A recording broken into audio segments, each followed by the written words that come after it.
تو ہم پہل بھی ہم کریں گے. اگر غلطی میں پہل ہم نے کی ہوتی تو پھر مفاہمت میں بھی پہل ہم کرتے, مگر اس دفعہ کیونکہ غلطی اگلی سائڈ سے ہوئی ہے, نون لیگ کی طرف سے ہوئی ہے, اور ان کی سمجھے وزیر اعلیٰ سے اور وزیر اعلیٰ کے ساتھ ساتھ میاں نواز شریف صاحب جو کہ پارٹی کے ظاہر سی بات ہے پریزیڈنٹ تو نہیں رہے مگر لیڈر ہوئی ہے پارٹی کے, ظاہر سی بات ہے, تو ان کی بیٹی کی طرف سے ہوئی, تو کم از کم یہ ہے کہ پرائم منسٹر کی طرف سے پہل کرنی پڑے گی, اور اس کے بعد ہی پھر ہم بھی ڈائلاگ کی طرف دیکھ سکتے ہیں. مگر فی الحال جو ہمارا مطالبہ ہے وہ یہی ہے کہ جو قبول صاحب آپ کیا کہنا چاہ رہے ہیں؟ یعنی آپ یہ کہہ رہے ہیں کہ یہ بات پھر واقعی میں معافی تک ہی جائے گی؟ آپ چاہتے ہیں یا آپ لوگوں کی پارٹی کی جانب سے, کیونکہ بار بار یہ مطالبات تو سامنے آ رہے ہیں کہ مریم نواز معافی مانگ لیں, معاملہ حل ہو جائے گا, تو آپ کو لگتا ہے یہ معافی کی طرف بات جائے گی, وہ اس بات پر آمادگی ظاہر کریں گی؟ ظاہر ہے وہ ایک صوبے کی وزیر اعلیٰ ہیں اور وہ بھی پنجاب کی وزیر اعلیٰ.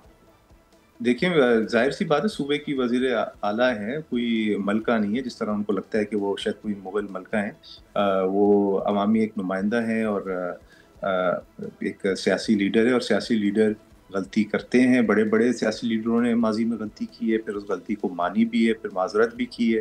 تو اگر پیپلز پارٹی کے کوئی وزیر اعلیٰ مراد علی شاہ اس طرح کی غلطی کرتے, آپ یقین مانیے ایک گھنٹہ بھی نہیں شاید وہ لگاتے معذرت کرنے میں. اگر ان سے کوئی سلپ آف ٹنگ ہو جائے یا اس طرح کی کوئی سخت بات ہو جائے تو مراد علی شاہ صاحب شاید ایک گھنٹہ بھی نہیں لگاتے اور معذرت کر لیتے. یہ میڈم تو ابھی شاید 29 کو یہ اسٹیٹمنٹس آئی تھی, آج 6 تاریخ ہے, تو تقریباً ہفتے سے زیادہ ہو گئے.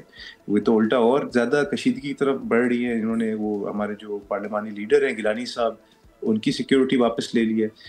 سیکیورٹی واپس لینا تو بنتا ہی نہیں ہے, کیونکہ وہ ایک آلریڈی آپ کو پتہ ہے کہ جو یوسف رضا گیلانی صاحب ہے وہ سابقہ پرائم منسٹر ہیں, تو ان کو سیکیورٹی تو ویسے ہی آئین دیتا ہے. اور اس کے علاوہ جو ان کے بیٹے ہیں علی احد گیلانی صاحب, وہ ماضی میں بھی کڈنیپ ہو چکے ہیں اور انہوں نے کافی سال کڈنیپڈ رہے ہیں طالبان کے ہاتھوں. تو ابھی مجھے یہ بتائیں کہ اگر آج خدا نخواستہ گیلانی فیملی کے ساتھ کچھ بھی ہوتا ہے تو پھر ذمہ داری تو ان پہ ہی عائد ہوتی ہے, کیونکہ حکومت ان کی ہے. At the end of day جو حکومت ہوتی ہے وہی ذمہ دار ہوتی ہے سیکیورٹی فراہم کرنے میں, اور اسپیشلی اس طرح کے ہائی پروفائل جو انڈیویجولز ہوتے ہیں یا پولیٹیکلی ایکسپوز پرسنز ہوتے ہیں, تو اور جو آئینی عہدے ہوتے ہیں, مطلب پارلیمان کے اندر ایک پولیٹیکل پارٹی کے لیڈر اور فارمر پرائم منسٹر کے بیٹے اینڈ فارمر پرائم منسٹر صاحب, جہاں تک مجھے رپورٹس آئی پوری فیملی سے انہوں نے سیکیورٹی واپس لے لی. تو یہ ایک بہت کھلونی اور بات ہے جو کہ ایکسپیکٹڈ نہیں تھی. صحیح ہے, ٹھیک ہے. یہ ایک اور معاملہ کھڑا ہو گیا ہے یہاں پر, ایک تو سیکیورٹی والا معاملہ, اس سے پہلے جو دونوں جانب سے گولہ باری چل رہی تھی وہ بھی ہم نے دیکھی. لیکن میں یہ جاننا چاہ رہی ہوں کہ اگر وہاں سے معافی نہیں آتی ہے اور پیپلز پارٹی اس بات پہ بضد رہتی ہے تو بیچ کا راستہ پھر کیا نکل سکتا ہے؟ کیا سمجھتے ہیں کہ یہ معاملہ حل کیسے ہوگا, یا یہ مزید تنازع کی طرف بڑھے گا؟ اگر تنازع کی طرف بڑھتا ہے تو پھر تو ظاہر ہے معاملات ہاتھ سے نکلتے ہوئے نظر آئیں گے.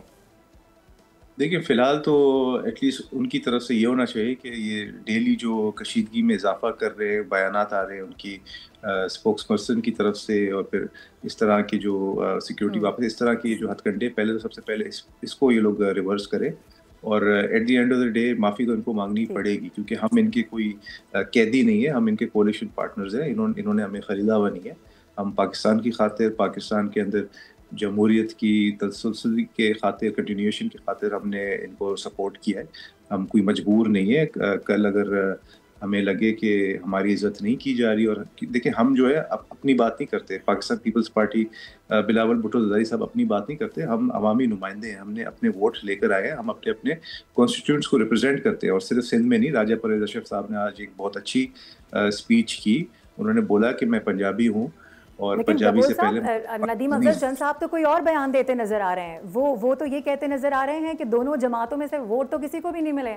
وہ تو اتنی بڑی بات کر رہے ہیں, وہ تو کہہ رہے ہیں نہ پیپلز پارٹی عوامی نمائندہ ہے اور نہ ہی نون لیگ ہے, ہم دونوں ایک دوسرے کا ساتھ دیتے ہیں, اور پیپلز پارٹی کو بھی ووٹ اس لیے نہیں پڑتے کہ وہ نون لیگ کی ہمیشہ اتحادی ہوتی ہے. نہیں دیکھیں, اس میں یہ بات تو صحیح ہے کہ جو ہم نے کولیشن میں ہم نے سپورٹ کی نون لیگ کی, تو اس وجہ سے ہمارے ووٹر ناراض ہوئے, اور بہت سارے ہمارے ووٹرز نے ہمیں ووٹ نہیں بھی دیے, کیونکہ وہ نہیں چاہتے کہ ہم نون لیگ کا سپورٹ کریں. مگر مجبوری میں ہم نے نون لیگ کا ماضی میں بھی سپورٹ کیا, 2022 میں جو پی ڈی ایم کے ساتھ ہم نے دیا تھا, اور ابھی بھی جو الیکشن ہم نے لڑا ہے اس میں بھی ہم نے کافی جگہ پہ سیٹ ایڈجسٹمنٹ کی ان کے ساتھ, تو اس کا نقصان بھی ہوا ہے ہمیں. مگر at the end of the day ہم نے جمہوریت کے لیے قربانی ایک دی ہے, ہم نے اپنے ذات کے لیے قربانی نہیں دی ہے. تو مگر ووٹ تو انہوں نے بھی لیے ہیں, ظاہر سی بات ہے, ہم نے بھی لیے. ہمارے پنجاب میں بھی, ساؤتھ پنجاب میں, رحیم یار خان میں, ملتان میں, اور دیگر جیسے راجہ پرویز اشرف صاحب ہو گئے، یہ سارے ووٹ لے کر ہی ظاہر سی بات ہے ایوانوں میں گئے ہیں، تو پورے پاکستان میں ہمارے BISB پروگرام کے تحت جو معاملہ چل رہا ہے فنڈز کے حوالے سے، وہ کیوں اٹکا ہوا ہے؟ وہ آپ کیا سمجھ رہے ہیں کیوں نہیں دیے جا رہے فنڈز اس پر؟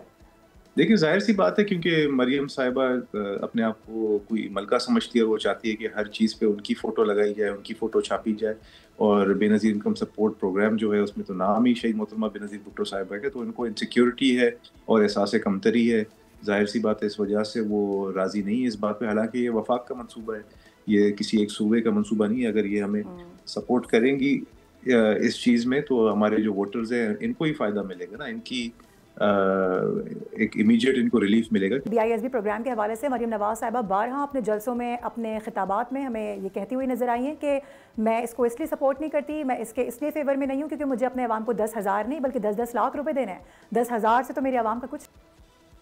دیکھیں اس بے نظیر انکم سپورٹ پروگرام کی جو ہم بات کرتے ہیں وہ اس لیے کرتے ہیں کیونکہ اس کے پاس ڈیٹا ہے، یہ ہم نے کبھی بھی نہیں بولا کہ صرف 12,000 روپے دیں یا 10,000 روپے دیں یا 10 روپے دیں، 10 کروڑ بھی دینا چاہے تو آپ دے سکتے ہیں کیونکہ آپ کے پاس ڈیٹا موجود ہے اور سب کے بینک اکاؤنٹس بھی ہیں اور ایک پراپر ایک میکنزم اسٹیبلشڈ ہے جس کو دنیا میں سراہا گیا ہے، انٹرنیشنلی اس چیز کو اپریشیٹ کیا گیا ہے کہ کس طرح بے نظیر انکم سپورٹ پروگرام نے ڈائریکٹ ریلیف دیا ہے ان لوگوں تک جو اس چیز کے مستحق ہوتے ہیں۔ تو ابھی بھی ہمارا مطالبہ اس لیے نہیں ہے کہ ہم چاہتے ہیں کہ آپ 10,000 دیں یا 12,000 دیں، ہم اس لیے کہتے ہیں کہ ڈیٹا موجود ہے، امیجیٹلی آپ پیسے ڈسبرس کرنا شروع کر سکتے ہیں، تو اس وجہ سے ہم چاہتے ہیں کہ آپ اس چیز کا استعمال کریں، اور یہ ایک وفاق کا منصوبہ ہے اس لیے بھی ہم کہتے ہیں کیونکہ یہ ایک فیڈرل پروجیکٹ ہے، یہ سندھ کا یا صرف پنجاب کا پروجیکٹ نہیں ہے، ایک فیڈرل پروجیکٹ ہے، اس کے پاس پورے پاکستان کا ڈیٹا ہے، سندھ کے اندر بھی متاثرین ہے سیلاب کے، ہم نے سندھ کے اندر بھی تقریباً 1,80,000 لوگوں کو ہم نے ریلوکیٹ کیا ہے، ان کو بھی امداد کی ضرورت ہے، تو صرف پنجاب کی بات نہیں کریں، اگر یہ وفاق سے مینیج ہوگا تو سب کو پھر ایکولی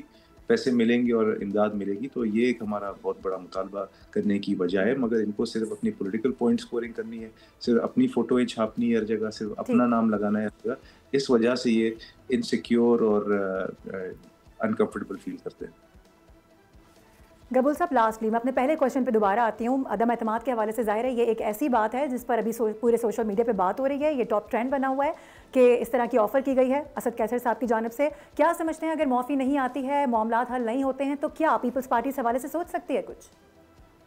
دیکھیں پالیٹکس تو کہتے ہی نا it's the game of possibilities, تو پالیٹکس میں تو کچھ بھی ہو سکتا ہے، اور at the end of the day ہم جو آتے ہیں سیاست میں عزت کے لیے آتے ہیں اور اپنی عوام کی عزت کے لیے آتے ہیں، ہم سب اپنے اپنے ووٹرز کو جواب دے ہیں، اگر پارٹی کی تذلیل ہوتی ہے تو ہمارے ووٹرز کی تذلیل ہوتی ہے، تو سارے آپشن آن دا ٹیبل ہے، بٹ یہ ایکسٹریم میجرز ہے اور فی الحال اس پہ کوئی ڈسکشن نہیں ہو رہی ہے، let's see how the story unfolds, پھر آگے پھر اس چیز کے اوپر فیصلہ کیا جائے گا لیڈرشپ کی طرف سے۔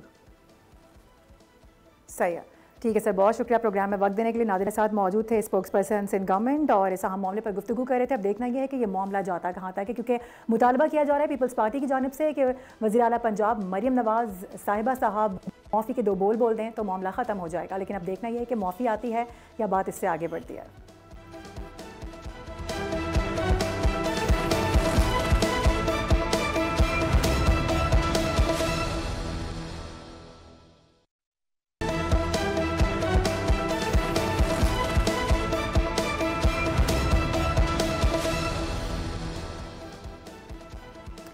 ویلکم بیک ناظرین، ایک اور بڑا امپورٹنٹ اور اہم معاملہ غزہ میں جنگ بندی کے حوالے سے، جس پر ٹرمپ پلان کے مطابق اسرائیل اور حماس کے درمیان تو مذاکرات کا باقاعدہ آغاز ہو چکا ہے۔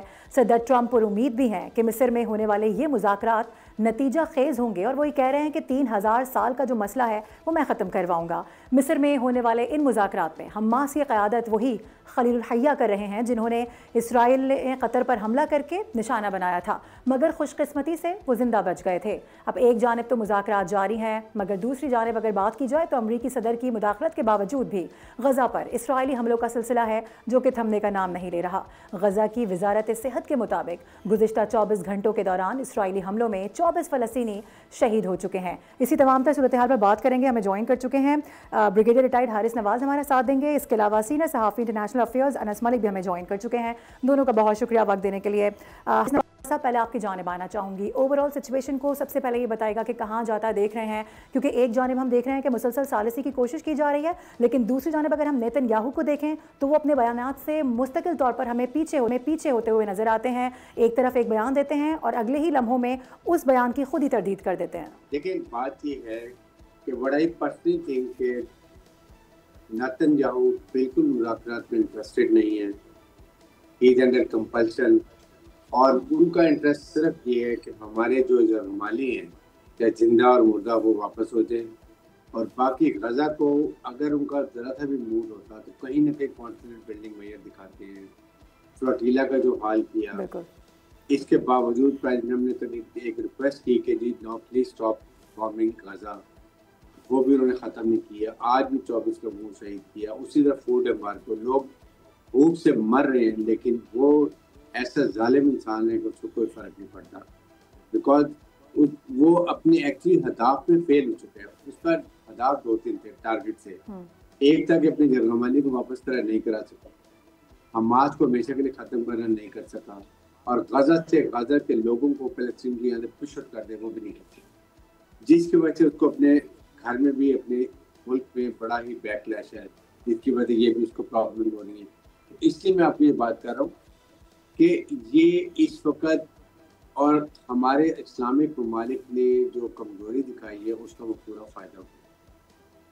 ٹرمپ جب مذاکرات ہو رہے ہیں تو وہاں ان کو وارننگ دے رہے ہیں کہ حماس کو کہ اگر آپ لوگوں نے اس پہ سائن نہ کیا تو میں غزہ کو اور حماس کو نیست و نابود کر دوں گا. ایک ثالث ہے, اتنا بڑا ملک ہے, اتنے بڑا سپر پاور, کھلا اگر آپ کی اسرائیل کی سپورٹ کر رہے ہیں, کو تھریٹ کر رہے ہیں, تو نیگوسیشن کون سی رہ گی؟ یہ تو ایک قسم کی وہی بات ہے, مائٹ از رائٹ, کہ آپ نے ڈنڈا دیا ہے, ان کے کارنر پہ لے گئے ہیں, اور ایک کہیں بھی تو ریزنیبل بات کریں. 90% انہوں نے آپ کی صلاحیت مان لی ہے, سب چیز انہوں نے یہاں تک کہہ دیا کہ ہم کہتے بھی چھوڑے ہیں, یہ بھی بات ہو گئی ہے. ٹھیک, صحیح. انس ملک, جب سے یہ معاملہ یہ معاہدہ سامنے آیا ہے ہم نے دیکھا ہے کہ یہ معاہدہ مسلسل تنقید کی زد میں ہمیں نظر آ رہا ہے. اب جس طریقے سے بات کی جا رہی ہے ٹرمپ کی جانب سے کہ ہم پوری کوشش کر رہے ہیں کہ اس معاہدے کو اسی طرح سے آخر تک اور انجام تک پہنچائیں جس طرح سے ہم نے یہ ڈیسائیڈ کیا ہوا تھا, لیکن لگ ایسا نہیں رہا ہے. تو آپ کو کیا لگ رہا ہے کہ ابھی پاکستان اس میں کہاں پہ اسٹینڈ کرتا نظر آ رہا ہے؟ جبکہ دوسری جانب اگر ہم دیکھتے ہیں تو خبریں یہ بھی آ رہی ہیں, بہت سارے ہمارے ایکسپرٹس بتا رہے ہیں کہ ابھی بھی جو وہاں کی اسرائیلی فوج ہے وہ جگہ جگہ پہ پیمفلیٹس دے رہی ہے اور وہ کہہ رہی ہے کہ اس جگہ کو خالی کر دیں اس سے پہلے کہ بہت دیر ہو جائے. دیکھیں پاکستان کا جی, یہ سوال میرا انس صاحب سے ہے. Right. Thank you so much, Farooq, for having me on the show. دیکھیں 2-3 اس کے پرسپیکٹیوز ہیں. پہلا تو یہ کہ جس ٹرمپ پلان کی آپ بات کر رہے ہیں وہ plan is not the plan جس کو پرپوز کیا گیا تھا.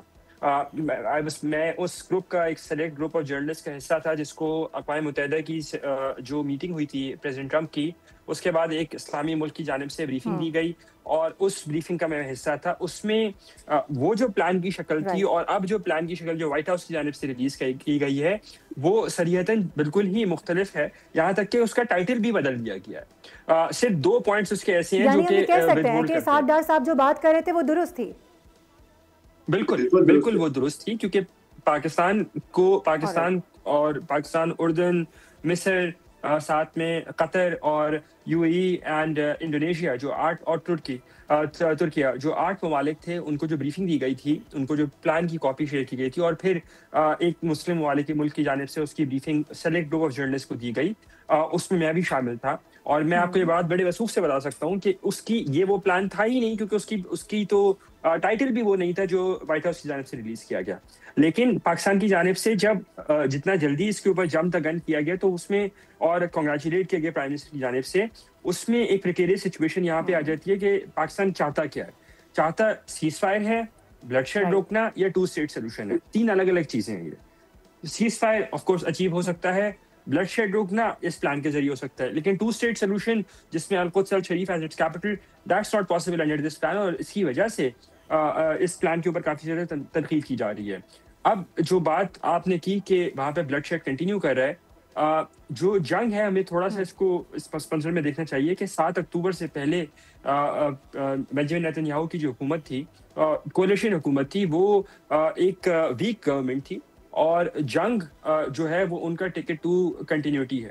جب تک جنگ جاری رہے گی تب تک ان کی امپیچمنٹ نہیں ہو سکتی، تب تک ان کا مواخذہ نہیں ہو سکتا، اور اسی لیے ان کو یہ سوٹ کرتا ہے کہ 67,000 لوگ شہادتوں کے باوجود بھی وہ ان کے لیے زیادہ سوٹیبل ہے کہ وہ جنگ جاری رکھیں. معروف اچھا ٹھیک ہے، اوکے آل رائٹ، ساتھ ہی رہیے گا.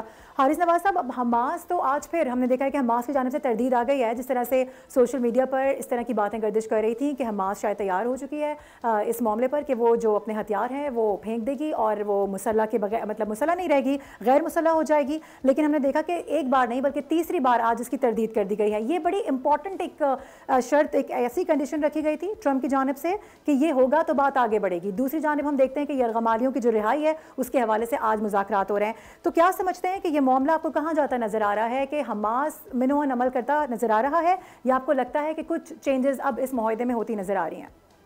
دیکھیں میرے خیال میں جو ایک فیئر بات ہے وہ صرف اتنی ہے کہ حماس یہ چاہ رہے ہیں کہ وہ بالکل ڈسارم ہونے کے لیے تیار ہیں، لیکن ان کی ایک کنڈیشن ہے کہ اگر اسرائیل غزہ سے بالکل انخلا کر لیتا ہے اور فلسطین جو ایک ان کی اتھارٹی ہے فلسطین کی، وہ وہاں پر افیکٹو ہو جاتی ہے اور اسلامک ٹاسک فورس آ جاتی ہے، دیٹ از دا ٹائم دے سے وی آر ریڈی ٹو ڈسارم. اب اگر آپ مجھے یہ بتائیں کہ یہ حماس ڈسارم ہو جاتا ہے، اسرائیل بھی وہ کہتے ہیں ہم مرنے میں جائیں گے بھی وہیں پر رہیں گے، اور اس کے بعد وہ اٹیک کرتا ہے، حماس بھی ختم ہو گئی، غزہ کے لوگوں کو مار دیتا ہے، باقی word and nobody will bother. کیا کر لیں گے؟ اسلامی ورلڈ کے تو طاقت نہیں ہے. تو اس لیے میرے خیال میں امریکہ کو چاہیے کہ ریزنیبل بات کریں، اور کمزوری ہمارے عرب اسلامک ممالک کی کہ اگر ان میں تھوڑی سی دوحہ کے اندر وہ تھوڑی اسٹرینتھ دکھا دیتے، یونٹی دکھا دیتے، کوئی اسٹرانگ ریزولوشن لے آتے بجائے سے تشویش کا اظہار کرنے کے، تو آج یہ نوبت نہ آتی. اگر اس وقت وہ یہ کہہ دیں کہ جو نیگوشیٹ مصر کر رہا ہے، اس کے بعد ٹرکی ہے اور اس کے بعد جو بھی نیگوشیٹر بیٹھے ہوئے ہیں، اگر وہ صرف اتنی بات کریں کہ بالکل حماس کو ڈسارم ہو جانا چاہیے، جس وقت وہاں پر اسلامک ٹاسک فورس آ جاتی ہے اور پیلسٹین اتھارٹی کو وہاں کنٹرول دے دیا جاتا ہے اور اسرائیل وہاں سے نکل جاتا ہے، اس سے پہلے نو فائرنگ، آل سیز فائر، درمیان میں اسلامک فورس ہوگی، دیر از نو کوسچن آف اینی فائٹنگ، اور اس کے ساتھ جب یہ حالات بہتر ہوتے ہیں وہ آپ کر لیں، پھر دین اٹس اوکے. لیکن اگر یہ کہیں گے آپ اسرائیلی قیدی بھی واپس چلے جائیں، آپ کے لوگ وہ ڈسارم بھی ہو جائیں، who is the winner? There is only one winner, that is Israel, and then they are at the mercy of Israel. جو مرضی نکال کے پھینک دیں.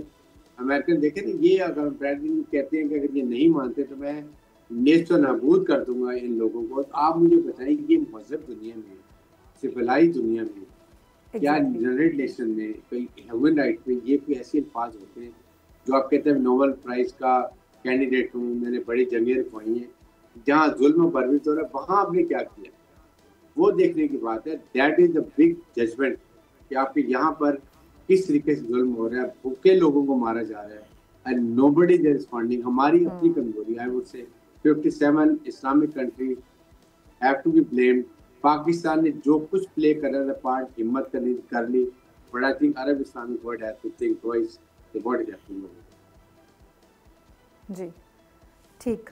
اب انس، میں آپ سے جاننا چاہ رہی ہوں آپ کا مشاہدہ کیا کہہ رہا ہے؟ اب کیا سمجھتے ہیں کہ یہ جو آج الٹیمیٹم دیا گیا تھا کچھ ڈیز کا، کچھ گھنٹوں کا، وہ پورا ہوتا نظر آ رہا ہے؟ اس کے علاوہ جس طرح سے ابھی حارث صاحب بھی بات کر رہے ہیں کہ ٹرمپ کی جانب سے جس طرح کی زبان استعمال کی جا رہی ہے وہ کوئی مہذب اور اب شائستہ انداز تو نہیں ہے. ظاہر سی بات ہے یہ تو ایک کھلی دھمکی ہے، ظاہر سی بات ہے ہم دیکھ سکتے ہیں اس چیز کو، اور پھر اس پر جو حماس کا ریاکشن آ رہا ہے وہ بھی ہم سب کے سامنے ہے. سو آنے والے دنوں میں سچویشن آپ کو کہاں جاتی ہوئی نظر آ رہی ہے؟ دیکھیں یہ پلان ٹو بگن ود یہ ایک نان اسٹارٹر پلان ہے. حماس اس لیے اس کو ابھی اگری کر رہا ہے کہ ٹائم بینگ کے لیے وہاں پر بلڈ شیڈ رک جائے، وہاں پر خون ریزی ٹائم بینگ کے لیے رک جائے، وقتی طور پر رک جائے. مسئلہ یہاں پر ایک بڑا حماس کی ایگزسٹنس کا آ جاتا ہے، اور اس کی ایگزسٹنس یہاں پہ یہ بات سمجھنا بہت ضروری ہے کہ حماس ایک جو ریبل گروپ بنا وہ ریپریشن، اور وہ وہاں پہ ایک اس جگہ پہ ریز ہوا جہاں پہ کانسٹنٹلی اسرائیلی بکرنگ وہاں پہ چل رہی تھی اور ریپریشن کافی زیادہ تھا. جس کی وجہ سے دے ہیڈ ٹو پک اپ، انہوں نے اپنے جو ہے وہ آرمز اٹھائے، انہوں نے ویپنس اٹھائے. تو ان کے لیے ویپنس کو لیٹ گو کرنا it's just not, it's a non starter for them. Number one, especially in the absence of, جب تک کوئی گارنٹیز نہیں دی جائیں گی تب تک تھنگس وہاں پہ معاملات پروسیڈ نہیں کر سکتے. پہلی بات. دوسرا یہ بات یہ کہ ہاں جو بات آپ نے شرم الشیخ میں ہونے والے ڈائلاگ کی مجھے ڈائلاگ ایٹ لیسٹ ایک ہفتہ چلتے ہوئے نظر آتا ہے، اور اس میں سب سے بڑا اسٹیکنگ پوائنٹ یہ ہوگا کہ غزہ کی یا پیلسٹائن کی ڈیمارکیشن کیا ہوگی. کیا Gaza would be disconnected with the West Bank؟ کیا رافا would be connected with the West Bank؟ I mean کیونکہ اب تو جو وہ اس پوزیشن میں جانا اسرائیل کے لیے بھی پاسبل نہیں ہے، جو کہ 1967 پری 1967 بارڈرز میں جو کہ آسلو اکارڈز یا UN ریزولوشنز کے انڈر اگری کیا گیا تھا. ٹھیک، صحیح. اچھا انس، میں یہ جاننا چاہ رہی ہوں، جو ایک بفر زون پلان بنایا گیا ہے ٹرمپ کی جانب سے، آپ سمجھتے ہیں کہ وہ بھی شاید اسرائیل کو فائدہ دینے کے لیے ہی پہنچایا گیا ہے؟ کیونکہ اگر ہم دیکھ لیں وائس پرسا تو سب یہی کہہ رہے ہیں یہ بھی جو پلان ہے اس میں کہیں نہ کہیں اسرائیل کا فائدہ ہے. اور دوسرا یہ ایک اور سوال بھی میرا لے لیجیے گا کہ کیا مسلم ممالک اس پوزیشن میں ہیں کہ اپنا کچھ منوا سکتے ہیں؟ پوزیشن میں تو بالکل ہے منوانے کے، بیکاز ایک چیز جو ہماری امریکن آفیشل سے بھی جب بات ہوتی رہتی ہے تو وہاں پر بھی امینس فرسٹریشن ہے آن واٹ ایور اسرائیل جو بھی کر رہا ہے غزہ کے اندر. ان کی فرسٹریشن، اور وہی فرسٹریشن کی بنیاد کے اوپر جو امریکہ کی جانب سے بھی لینگویج کا استعمال کیا جا رہا ہے دونوں طرف، اسرائیل کے لیے بھی اور حماس کے لیے بھی، وہ اسی فرسٹریشن کا شاخسانہ ہے. تو ایک بات. دوسرا یہ کہ جو بفر زون کی جب آپ بات کرتے ہیں تو بفر زون بھی اگین اگر آپ اس بفر زون کی ڈیمارکیشن دیکھیں تو وہ جو غزہ کی 42 کلومیٹر کی پٹی ہے وہ اس کو بھی مزید چھوٹا کر دیتی ہے. ٹوٹل پٹی 42 کلومیٹر کی ہے جس میں تقریباً 40 لاکھ لوگ جو ہیں وہ close to 4 million people they leave, اور وہ 42 کلومیٹر کی پٹی کو بھی انہوں نے چھوٹا کر کے تقریباً کوئی 35 کچھ اسکوائر کلومیٹر تک لے کے چلے گئے ہیں. تو اس حوالے سے بھی مجھے نہیں لگتا کہ کسی بھی کوئی بھی پارٹی جو بھی پارٹی انوالو ہوگی بشمول پاکستان کے، ان کے لیے یہ ایکسیپٹیبل نہیں ہوگا. اب ورکیبل سولوشن یہاں پہ ان کو نکالنا ہوگا، مڈ وے نکالنا ہوگا، اور مڈ وے اسی طرح سے نکالیں گے کہ یا تو ایک انٹرلاکیٹر، اسلامک انٹرلاکیٹر موسٹ لائکلی فرام قطر اور دا UAE، اس کو لا کے، یا سعودی عرب سے بھی ان کو اس باڈی کے اوپر انسٹیڈ آف ٹونی بلیئر لا کے حاوی کیا جائے، اور پھر پیلسٹینین اتھارٹی ریفارم جو کہ چین میں جاری تھے پچھلے 2 سال سے، ریفارمز اگر جب وہ کمپلیٹ ہو جاتے ہیں تو پھر ان کو کنٹرول واپس سے دیا جائے. آلرائٹ. حارث صاحب، انخلا ہوتا نظر آ رہا ہے اسرائیلی افواج کا، جس طرح سے ہم دیکھ رہے ہیں کہ بار بار بیانات تو کچھ ایسے ہی آ رہے ہیں، کیونکہ وہ تو چاہتے ہیں کہ وہ وہاں پر جمے رہیں اور کسی نہ کسی حد تک وہاں پر پریویل کریں. مکمل طور پر انخلا ہو سکتا ہے؟ دیکھیں، it will take long time. ان کا ارادہ بالکل نہیں ہے، اور خاص طور پہ جب پریزیڈنٹ ٹرمپ جو ہے وہ اس کے پریزیڈنٹ بن گئے ہیں سارے افیئر کے، ٹونی بلیئر کو اپنا سسٹر لگا دیا ہے. وائنا ٹونی بلیئر کی جگہ کوئی اسلامک ممالک کیوں نہیں کوئی نمائندہ وہاں بیٹھ سکا، تاکہ وہ ان کی لینگویج بھی سمجھتا ہے، اس پہ انٹریکشن بھی ہے، کلچر بھی ہے، ریلیجن بھی ہے. ایٹ لیسٹ کہیں تو آپ ان کو کچھ اسپیس دیں. اسلامک فورس تو آئے گی. بائی ٹونی بلیئر ہوئی اگینسٹ یہ عراق میں کیا کیا تھا، ٹریک ریکارڈ کیا ہوا ہے. تو یہ چیزوں کے اندر کہیں نہ کہیں اسلامک والے کو چاہیے تھا تھوڑا اسٹیپ لیتے. اب اس وقت وہ یہ معاہدہ ہو جائے گا، وہ چاہتے ہیں کہ امیڈیٹلی حماس ڈسارم ہو جائے اور اسرائیل gradual انخلا کرے. That way Israel presence will remain there. Gradual can be after 5 years, it can be after 3 years, it can be after 4 years. Or who is going to ensure Tony Blair, you know, اور پھر president Trump.